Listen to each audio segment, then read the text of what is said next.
Good morning.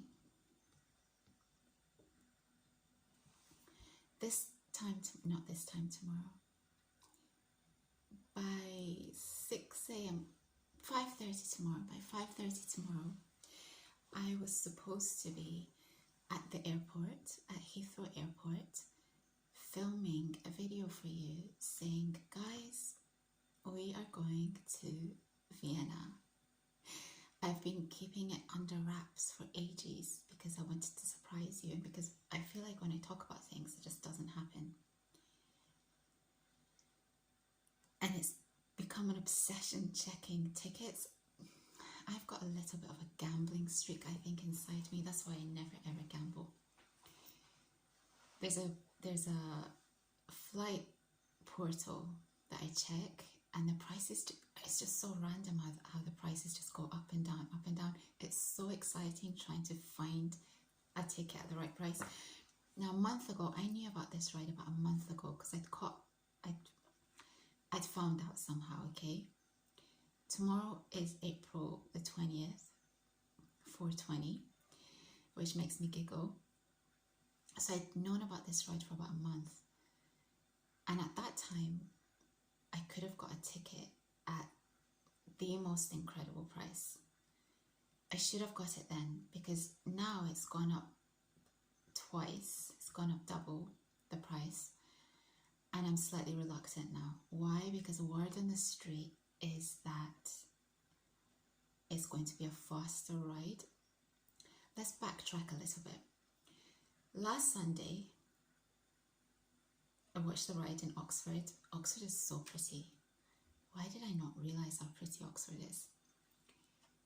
And it was such an incredible ride, as in the vibe is just so good. Such a good vibe. And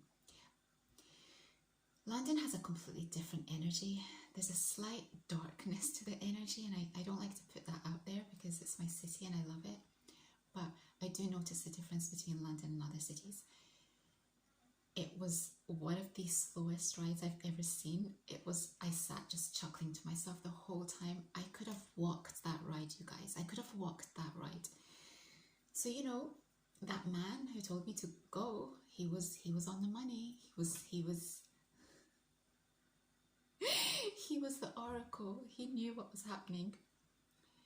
So I was disappointed that I didn't go, obviously, but I'd known that it was a ride that I kind of should have gone on and just taken the risk because it was such an easy place to access.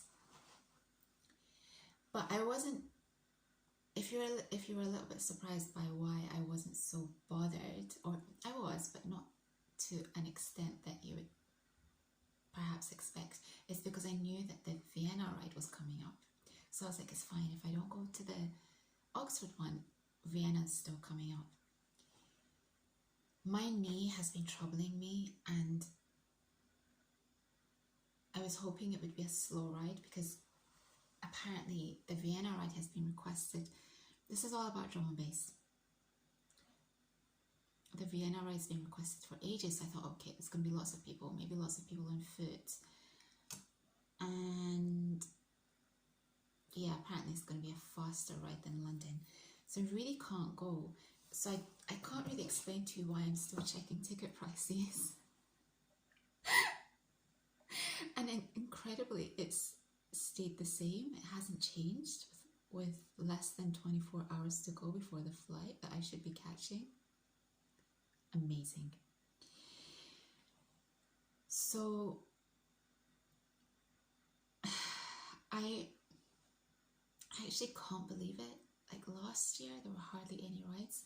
And in the next 5 weeks, or rather 4 weeks, but over a 5-week period, they've got 4 rides happening throughout Europe and the UK. I think Oxford was the UK one. So there are still 3 more that are happening, potentially all 3 in Europe. That means tomorrow's one is the second one, and then there are 2 more. The other 2 I don't know the locations of, and so it's tricky. And I've wanted to go to Vienna for quite a while. So yes, you're seeing me very happy, but I've been actually super angst about this internally because there was a lot riding on this ride for me.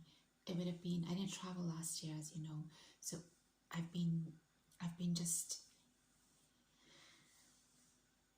yeah, I've been ready to go somewhere. So it's unlikely that I'll go because I need to run. The whole thing with these rides is that it covers three of my passions: drum and bass, traveling, and exercising. And obviously, as you know, I need to see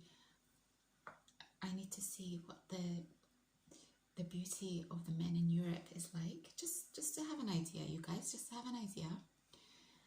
And so that would have been like the fourth thing. That would have been the cherry on top. So I'm just like, how is this happening? And I've been watching these Ashton Hall videos. I don't know if you know this guy, the guy who's the massive runner. He does like the morning routines. And all I do is just look at his knees. How is he able to just run that fast and that hard on concrete? And his knees just are holding up. I don't get it. And then I had to remind myself that I've been running since I was a child, since I was around 8 with my dad. So maybe my body's just telling me no more running on concrete. I don't even like running on concrete, but I haven't had a choice in the past year and a half, 2 years. So I wish I could be as focused on other areas of my life as I am when it comes to drum and bass. It's last year I stepped away from it, or the year before, I can't really remember. But this year it's back in my bloodstream, and it's tricky. I don't know what to do about tomorrow.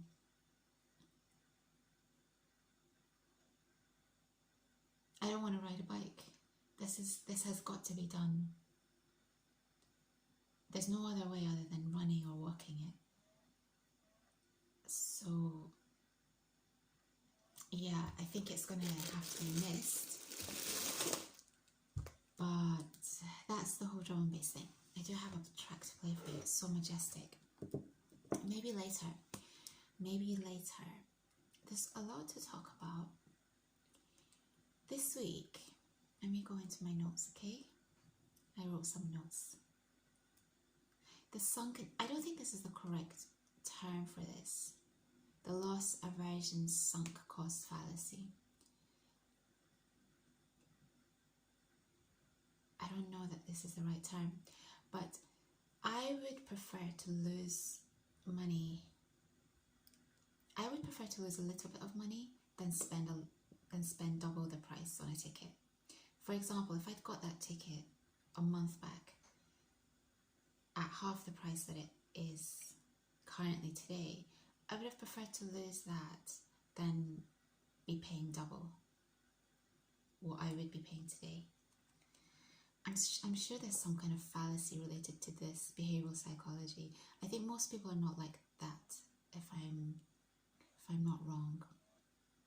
So we're learning. The lessons are being learnt. When you get a ticket at a good price, just take it. You might not go, that's okay, that's all right. But if you get that ticket, it will force you to go. Life waits for no man, my friends. This is it. Tomorrow's not guaranteed. So the more I'm missing out on doing the things I really want to do, the more I'm missing out on my passions, the more and more I'm just getting angry with myself. It's not even anger, actually. It's just sheer disappointment. I used to be a huge risk taker, calculated risk, of course, but 5-10 years ago, I wouldn't have let this knee thing get in my way. I would have just went. But I think 5-10 years ago, I wouldn't have had any knee problems. I think what will happen is if I turn up and within the first 5 minutes I can't run this ride, and if I'm standing there watching them disappearing off into the horizon, it will actually destroy me inside. It could make for very good content. You seeing me have a complete and utter meltdown. I don't know if you've ever actually seen me having a meltdown. Have you?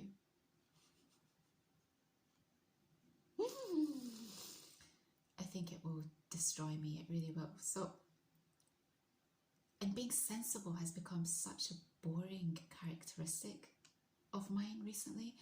I don't do sensible. I really don't. As in, I'm sensible, I'm responsible, but I need to have fun, my friends. That's my whole shtick, having fun. And when you take that fun aspect out of my personality, that's just who is left. I don't recognize this person. And you know, we're in April now, there are no excuses. By this point, I should have got into a fun routine, and it's really troubling me that it's not happened. In relation to this drum and bass ride, you snooze, you lose, by the way. If I've got that ticket, you snooze, you lose. In relation to this drum and bass ride, I was watching an LFA video recently. He's so smart. Him and Accepting the Universe, the gentleman's name is Atish. He's just a brilliant mind. He's so smart, such an intelligent man. I get a lot out of his channel. And LFA, he's really smart as well. He sees things that other people don't. And in his most recent video, he was talking about arrested development. And as soon as he commented on it, I think there was one point in the video where he said, I don't want to put words into his mouth, but I think he said, I am clinically, or you're being clinically diagnosed as having arrested development. And oh my God, I started laughing. I thought that's me. In a sense, and in a sense not. It's me because basically arrested development means that I used to call it adulting. Whereas now I'm going to start calling it arrested development because it just sounds so good to me. If you don't do things in a timely manner, life sort of runs away from you. I will never have any regrets about my 20s in that I did all the things I wanted to do in my 20s. My only regret, if there is a regret, is that I wish I'd worked hard, played hard. I was working, but it wasn't focused working, as in it wasn't focused working towards my dreams. That's what I should have been doing. And if I was in my 20s, if you're in your 20s, I recommend you just go hard. You just have as much fun as possible, but you work hard as well in a focused way towards your goals and dreams. So I'm never going to have that midlife crisis where people look back and think, oh my God, I didn't make use of my 20s, blah, blah, blah, blah. But the crisis that I'm having is that, and I've been having for a very, very long time, is that I haven't made my dreams come true. I've discussed this before, where some people can just trundle along in daily life and they're just happy to just have a 2.4 lifestyle. That's not me. That's not me. And so my crisis, my continuing saga is that I haven't really adulted up in a serious way. I'm responsible. I don't do stupid things, but I'm still in a state of arrested development. Or am I? I mean, let's just say that I don't live by other people's rules about how life should look. Do I regret it? I know that I regret not having gone harder and focusing more on my dreams. As I said, if I focus as much on my dreams as I do on drum and bass, maybe things would be happening. So he talks about arrested development, and I thought it was such a great, his thinking on it was incredible. It really made me think. It really made me think. That's why in these past 5 years, 6 years, 5 years, maybe longer, I've been taking on boring tasks that I have zero interest in, because I thought, okay, I really do need to be reliable for the people that love me. As in, when you know you can rely on someone, I think it's a really comforting feeling. It feels really nice. And as your parents get older, life is so weird. As parents, as adults get older, they sort of revert to becoming children in a way. And it's a really scary thing to me. It feels like a huge responsibility. And I suppose that's what it must feel like for parents who have children. I don't have children, but I can see that in the future, having elderly parents, that's going to be what it's like.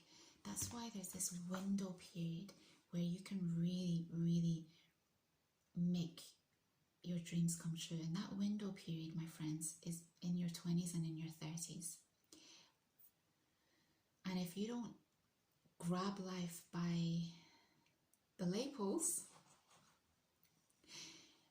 it's gone, it's just gone. So, for example, tomorrow, I'm just thinking, it doesn't matter, just be there. And then I'm screaming and said, yes, it does matter. I want to run. Of course it matters. So, if I don't go, I know what will happen. I'm just going to feel gutted. And life is not, you don't get second chances at life. You really don't. Last year there were not many rides. This year he's sort of going hard at the moment, the DJ, but he might not go hard for the rest of the year. How do we know? He might go to Australia. There might not be many other opportunities for me to travel and not caress two birds with one stone. No, not with a stone. Caress two birds with one feather. I've never liked that expression, knock two birds off their perch with one stone. It seems a bit aggressive to me. So gently caress two birds with one feather. Seems a lot more friendly. And actually, it wouldn't even be two birds. It would be three birds. Exercise, drum-based travel. Fourth bird would be hot men. I'm sure Austrian men are going to be beautiful. So here we are, my friends. Okay, that was that. Sun's out, yay! There was something else. Oh my gosh, Ed Sheeran. Okay, so here's what I'm feeling. My heart is really full this week. I'm feeling so proud of these British artists, the drum and bass DJ and Ed Sheeran, who are just bringing people together. Ed Sheeran is fascinating to me because he's such a cultured guy. He loves culture. I don't know if you've heard the Azizam song, the Persian song. He's done an English version, right? In English lyrics. And then he's just brought out the Persian version, him singing in Farsi, in Persian, with the biggest female Persian singer who lives in LA, and she left once things got difficult for her. Her name's Gugush. When I heard that he was going to be singing with the biggest Persian singer, I said to my mum, he's going to be singing with Gugush. I bet you anything it's Gugush. Lo and behold, yesterday I hear the track and it's with Gugush.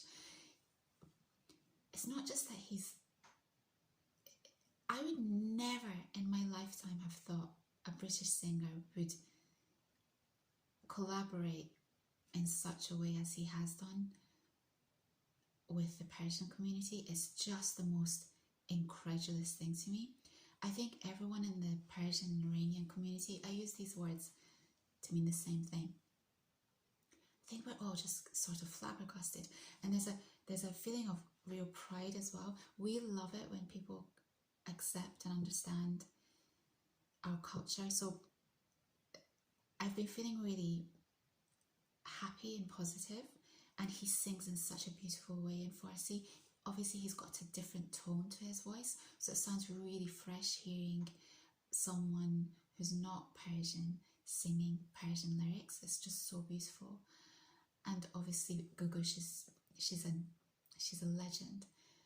So that he's just amazing. He's so impressive. He's got such a wonderful personality. Ed Sheeran is the kind of guy that his beauty it really shines from his personality. So I've been keeping a tab on that. And then with this whole drum and bass thing, I'm just thinking how incredible it is. Again, I didn't think in my lifetime that drum and bass would be this huge. It was this underground music genre that was underground, and it was sort of a secret, and not on purpose. It was just that I didn't know anyone who was into drum and bass. So it was something that I did on my own and listened to on my own. And now he's uniting the world with drum and bass. I just find it so amazing. So there's a pride for me, that there's a British pride. For me, being British is very much a music thing, because it involves so many different cultures. The sounds that you get out of the UK are so unique to the UK, the genres that have been created in the UK. And I think that's what the UK is amazing at. They're cultured people. They really accept culture. So there's this, I feel a huge sense of pride recently about what's going on. And isn't it amazing that it's artists, musicians and artists who bring the world together, and it's the politicians that divide everyone? What timing, what impeccable timing for Ed Sheeran to be doing what he's doing. I don't think, if things work out, I don't think he'll recognise, or I hope people explain to him that he's had a hand in things working out. So there's huge pride in what British artists are doing at the moment for the world. The other thing I wanted to talk about was connecting the dots.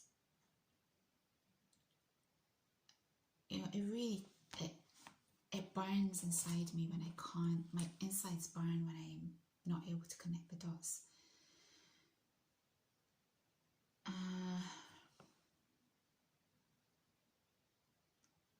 I was speaking to someone this week, and they told me about a meditation course that they'd done.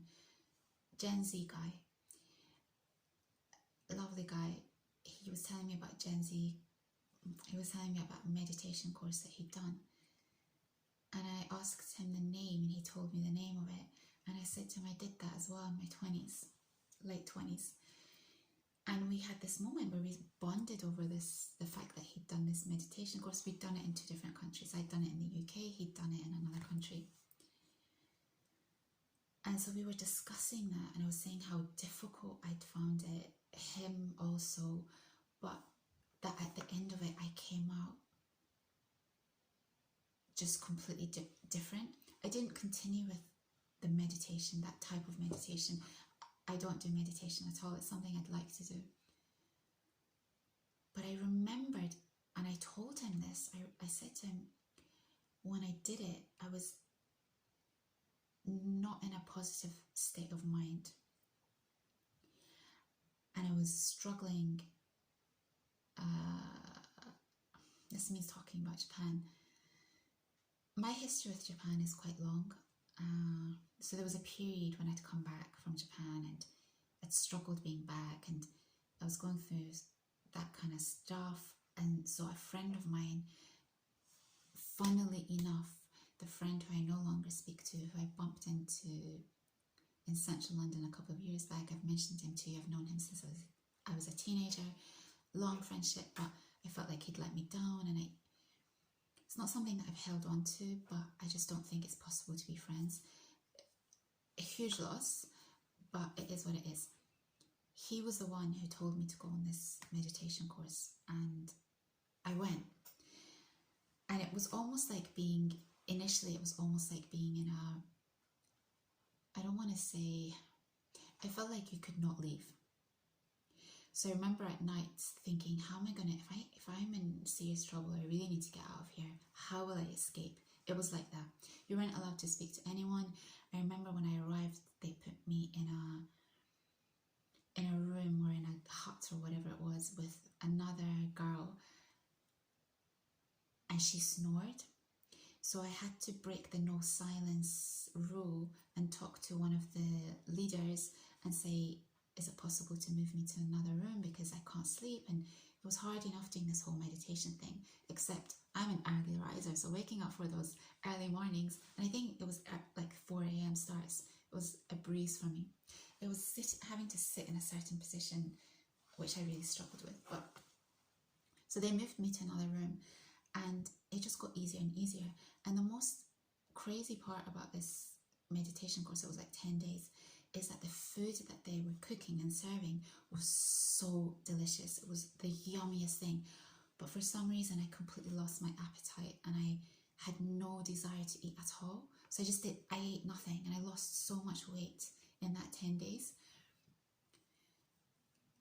And it was so gutting because the food was just so delicious. And so, long story short, he's done this course as well. So we were comparing notes, and he struggled with it too, but he was much stronger than me in that eventually I found a spot, and I wasn't supposed to do this, but I had no choice.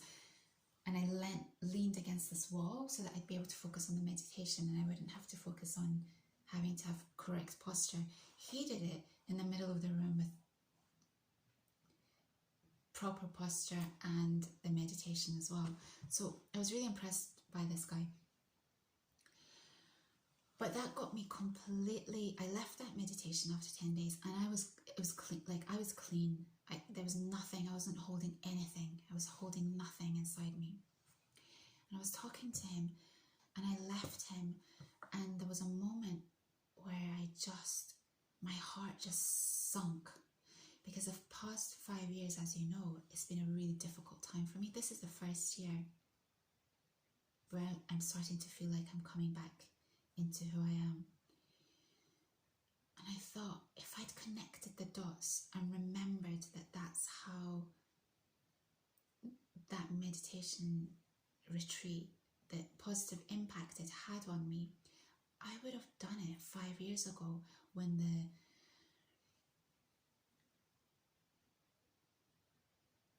I'd done it 5 years ago, and it would have helped me tremendously, and I wouldn't have had the pain of these 5 years.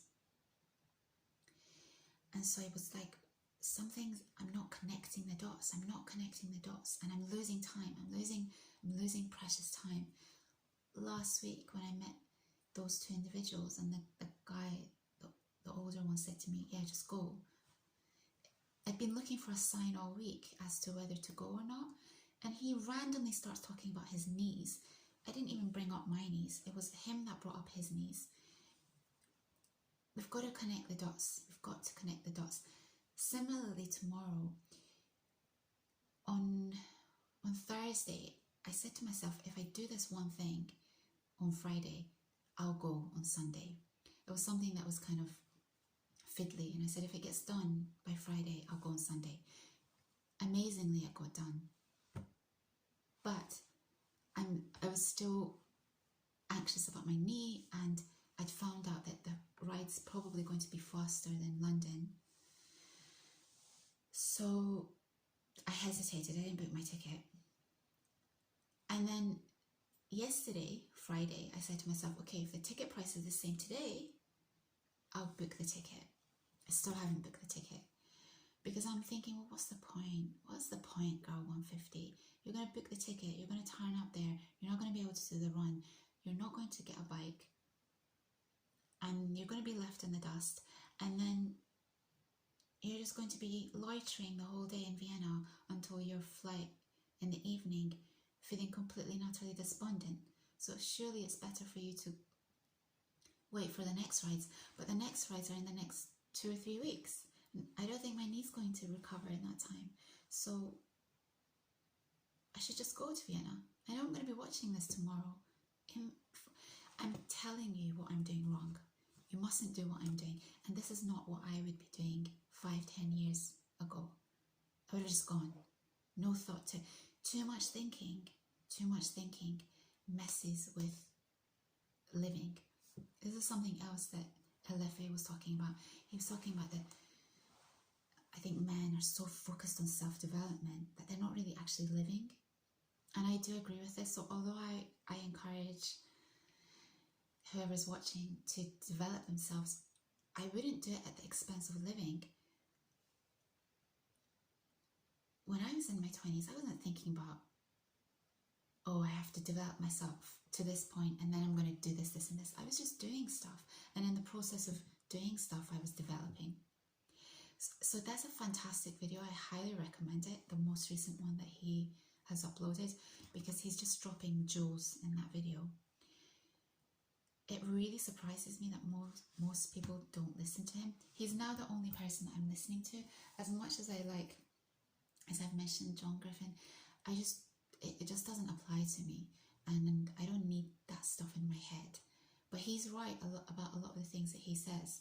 So, you know, I'm just in a different, I want to be happy this year. I want to be positive, and I want to be living. I haven't lived in the last 5 years. It's been just drudgery after drudgery, and we need to fix things this year. So if you've made it this far, I've got to play you this.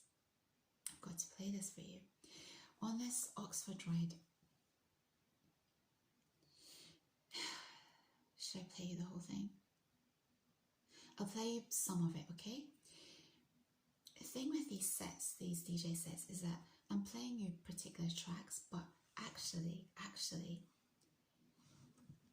the way that this DJs is art. It's like you can't really separate the tracks, because the way he builds up the tracks, the way he's really talented. So by me separating these tracks, it actually doesn't do the set justice at all. So what I'm going to do is I'm going to build this up for you, because I was watching this Oxford ride glum, because I'm watching these people just walking, thinking, what the hell? What the hell, you guys? Walking. So I was not giving my full positivity to it. That came after. But as I was sitting there, this happened. And I did a double take, and I quickly noted down the timestamps. So I want you to listen to this. It's the build up and the transition, and then I'm going to cut some of it because it's quite long, and I don't know if you'll stay, but I want you to see how majestic this is. I want you to see this is art. This is actually art. Come on. This is the build up. I see how you be checking at the eyes on my robe. I see how you be checking at the braids on my dome. I see how you be checking at the braids on my dome.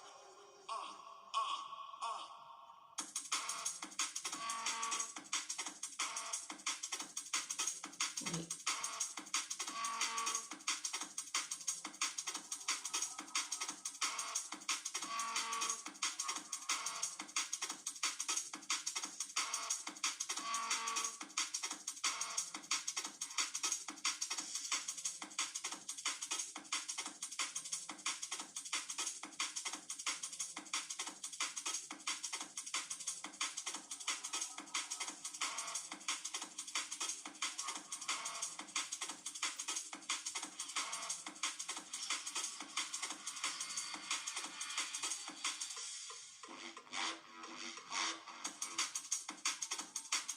Transition.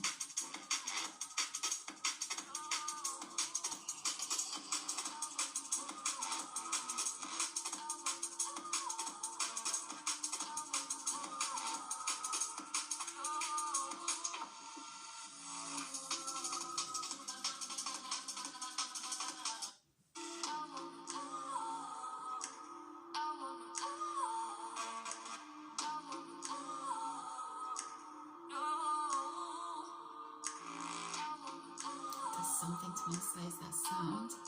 Ooh.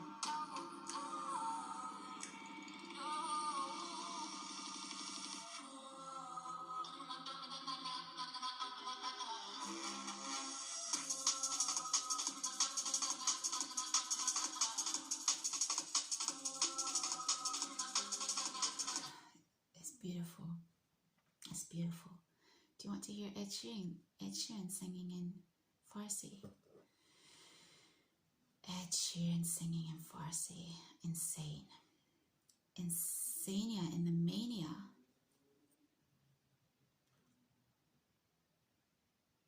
Here we go.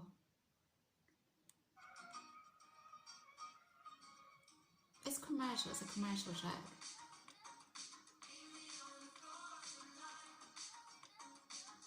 But it's that, this is gonna get copyrighted. Doesn't matter, doesn't matter.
Incredible. His pronunciation of these Farsi words is amazing.